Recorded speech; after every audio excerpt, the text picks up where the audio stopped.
Radio city கேட்டுருக்கீங்க. Radio city லயா கூட இன்னைக்கு ஸ்டார் எக்ஸ்பிரஸ்ல நம்ம கூட கட்டம் வித்வான் உமாசங்கர் தான் இருக்காரு. அவர்கிட்ட நிறைய விஷயங்கள் பேச போறோம். முதல்ல சார் உங்களோட ஸ்டைலே நீங்க ஆரம்பிங்க.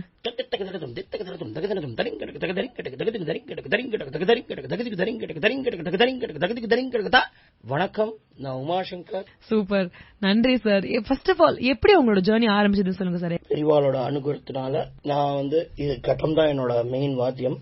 நான் எடுத்துட்டு இருக்கிறது அப்பாவோட வாத்தியத்தை நான் எடுத்துட்டு இருக்கேன். இது நான் 10 வயசுல இருந்து வாசிச்சுட்டு இருக்கேன். என்னோட 10 வயசுல நான் ஸ்டார்ட் மை கரியர்.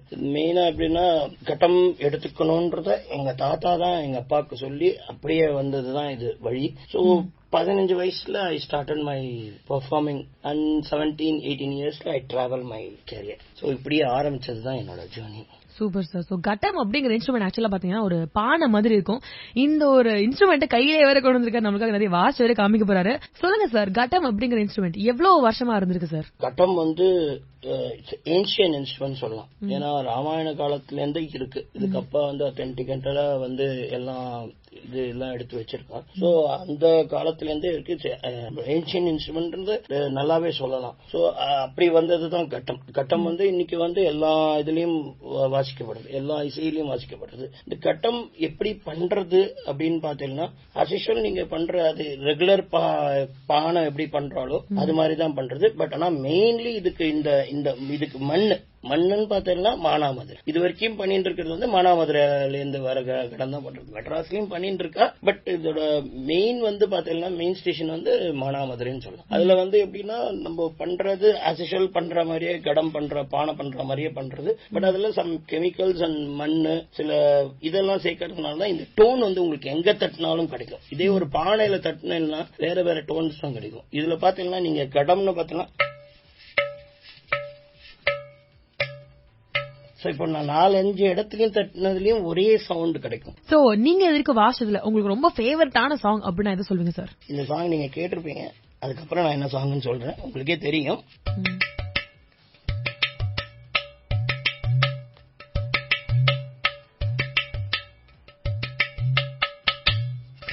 இது அழகான ராசிஷியர் ரஹ்மான் சாரோட படத்துல நாங்க வாசிச்சது.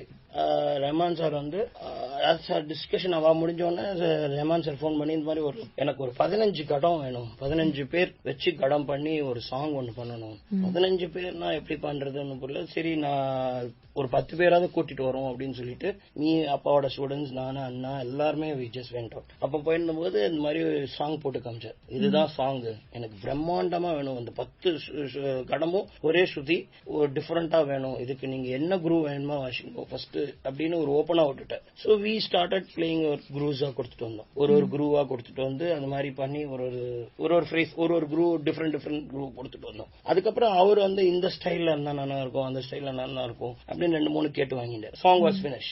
அதுக்கப்புறமா வி ஜஸ்ட் பேக். ஏன்னா ஒரு சாங் பொதுவா நாங்க வாசிச்சோம்னா இந்த சாங்ல இப்படி வந்திருக்கு அப்படி வந்திருக்குன்றது தெரியும். பட் இந்த சாங்கை பொறுத்த வரைக்கும் வெறும் குரூஸ் தான் வச்சிருக்கோம். எந்த குரூஸ் எடுக்க போறார், எந்த குரூஸ் வச்சுக்க போறார், எந்த குரூஸ் இது பண்ண போறாருன்னு தெரியாது. சரி, ஃபைனலி அதுக்கப்புறமா பாட்டு வந்தோன்னு கேட்டோன்னா ஆசம். என்ன ஆசம்னா அதுல என்ன பண்ணிருப்பாருன்னா ஒரு விஷயம் என்ன பண்ணிருப்பாருன்னா அந்த ஃபர்ஸ்ட் அது ஆரம்பிக்கும் போது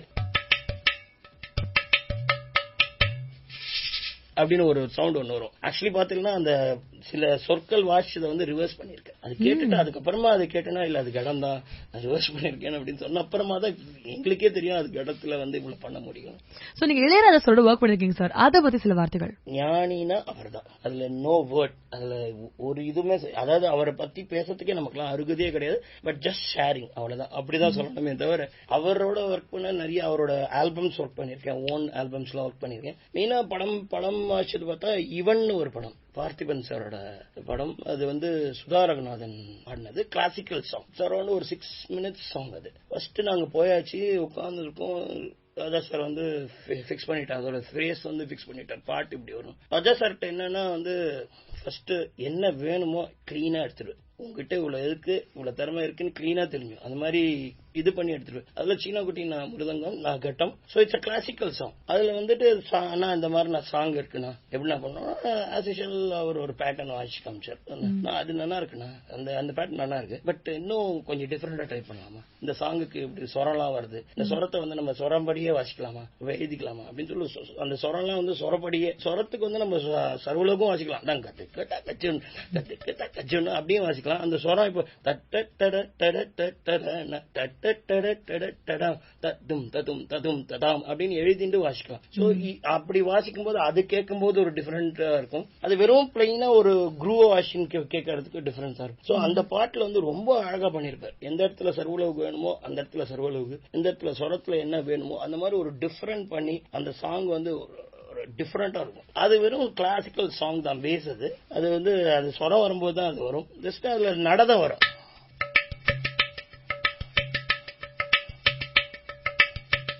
அப்படின்னு ஒரு ஃப்ரேஸ் அந்த பாட்டுக்கு பேஸ் பண்ணி போகும். அதுக்கப்புறம் அதோட சொரம் வரும்போது அந்த சொரம் கேட்டுட்டு அப்படியே வாசிட்டேன். சோ நிறைய விஷயங்கள் பேசணும் சார். நம்ம இப்போ உங்களுக்கு ரொம்ப பிடிச்ச சாங், அது ரொம்ப ஆசையா வாசிச்சேன் அப்படிங்கிற மாதிரி ஒரு சாங் இருக்கா சார்? எங்களுக்கு அதை வாசிச்சு காமிங்க. அரவான்ற படத்துல வந்து கார்த்திக் மியூசிக் பண்ணிருக்காரு, ஃபோக் சாங். அதுல ஆக்சுவலி கார்த்திக் வந்துட்டு எல்லா சாங்கும் முடிச்சிட்டேன், எனக்கு இந்த சாங் வந்து அப்படியே இருக்கு, என்ன பண்ணலாம், நீ ஏதாவது என்ன பண்ணலாம், டிஃப்ரெண்டா ஏதாவது பண்ணலாமா, ஒரே வார்த்தை சொன்னோம். அப்பதான் கார்த்திக் சொன்னேன், சிம்பிள் ரித்தம் பண்ணிக்கலாம். அப்பதான் அது வந்து எப்பவுமே சிம்பிள் ரித்தம் ஆல்வேஸ் குட். எப்போ எந்த சாங்கா இருக்கட்டும் ஒரு நீட்டா ஒரு பேஸ் இருந்ததுன்னா அது வந்து அழகே அழகு. அதை போட்டு நான் இதுல கொஞ்சம் இந்த ரிதம் பண்றேன், கொஞ்சம் அந்த ரிதம் பண்றேன்னா அந்த பாட் சேஞ்ச் ஆயிடும். It just try some simple ரிதம்னா சோ ஓகே ட்ரை பண்ணுங்கன்னா அப்போ அந்த சாங்ல வரும்.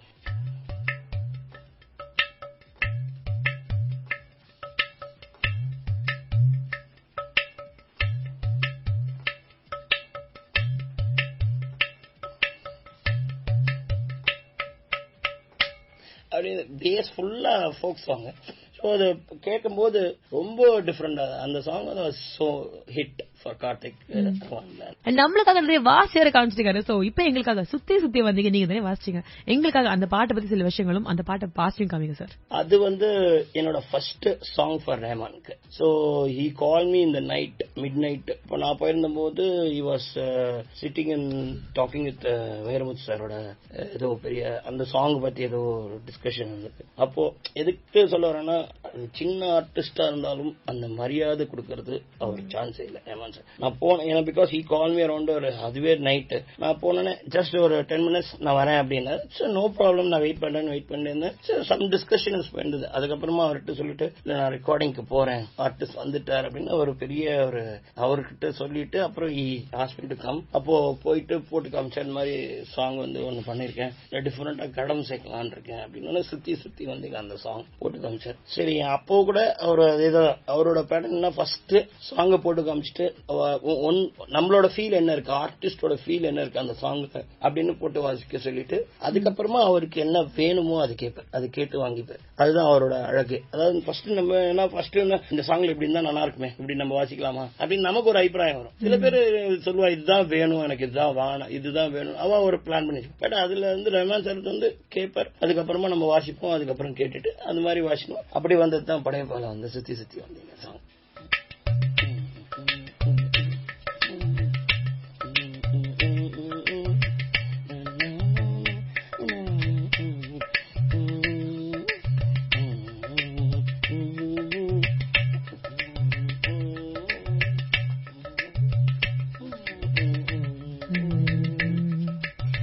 சூப்பர் சார், சூப்பர், செம்மையா இருந்தது சார். அண்ட் கட்டம் அப்படின்னு வரும்போது இது ஒரு பர்கஷன் அப்படிங்கறதால இப்போ ஒரு வயலினா இருந்தாலோ இல்ல ஒரு வீணையா இருந்தாலும் வந்து இமோஷன்ஸை நீட்டா காமிக்க முடியும். ஒரு ஃப்ளூட், கீபோர்ட், கிட்டார் எல்லாத்துலயுமே இமோஷன்ஸை நீட்டா கொண்டு வர முடியும். பட் கட்டம் அப்படிங்கிற போது இட்ஸ் பர்கஷன் இன்ஸ்ட்ருமெண்ட் இல்லையா? சோ இமோஷன்ஸ் இதுலயும் கொண்டு வர முடியுமா சார்? பண்ணலாம். என்னன்னா எல்லாமே நம்ம பேசுறது, நம்ம எமோஷன்றது நம்ம காட்டுறது தான். It's coming from the mind and heart. நம்ம காட்டுறது தான்.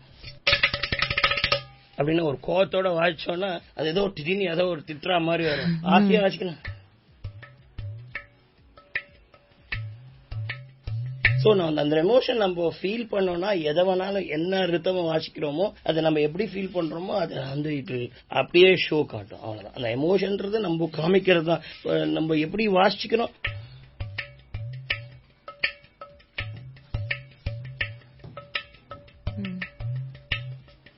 சார் நம்ம இதை எப்படி எடுத்துக்கிறோமோ ஒரு ஃபீல் நமக்கு ரிலாக்ஸா இருக்கும், கேட்கறதுக்கு நல்லா இருக்கு அப்படின்னா ஒரு குத்து சாங்க வாசிக்க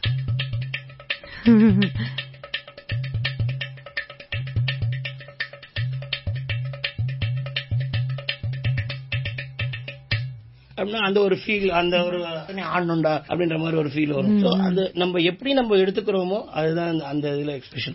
சூப்பர் சார். அதாவது எல்லாத்துலயுமே என்ன இன்ஸ்ட்ருமெண்டாலும் சரி எக்ஸ்பிரஷன்ங்கிறது நம்ம கொண்டு வரலாம் இருக்கு அப்படிங்கிறீங்க. Super sir. இப்போ ஒரு சிங்கர்னா ஒரு பயங்கர ஹாப்பியா இருக்காங்கன்னா ஏதாவது பாடுவாங்க, ஒரு டான்சர்னா ரொம்ப ஹாப்பியா இருக்காங்க அப்படின்னா டான்ஸ் ஆடுவாங்க. அந்த மாதிரி நீங்க ரொம்ப ஹாப்பியா இருக்கீங்க அப்படிங்கும்போது என்ன பிளே பண்ண பிடிக்கும் சார் உங்களுக்கு கட்டம்ல? ஒரே சொல்லுதான், எங்க அப்பா எனக்கு சொல்லி கொடுத்த சொல்லு.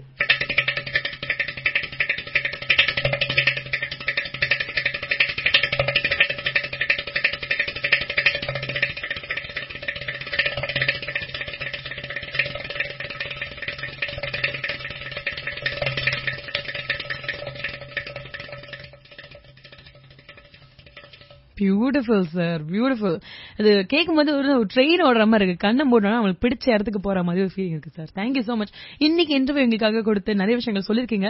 ஒரு கட்டம் பிளேயர் இது வரைக்கும் நம்ம ஸ்டார்ஸ்க்கு வந்ததே கிடையாது. சோ கட்டம் பத்தி நிறைய விஷயங்கள் சொல்லி என்ன விதமான இமோஷன்ஸ் எல்லாம் வாசிக்கலாம் அப்படின்னு சொல்லி நீங்க யாரோட ஒர்க் பண்ணிருக்கீங்கன்னு சொல்லி நிறைய விஷயம் எங்களுக்காக பகிர்ந்துட்டு இருக்கீங்க சார். தேங்க்யூ சோ மச் இந்த ஒரு இன்டர்வியூக்கு. ரேடியோ சிட்டி தமிழ், எங்கேயும் எப்பொழுதும்.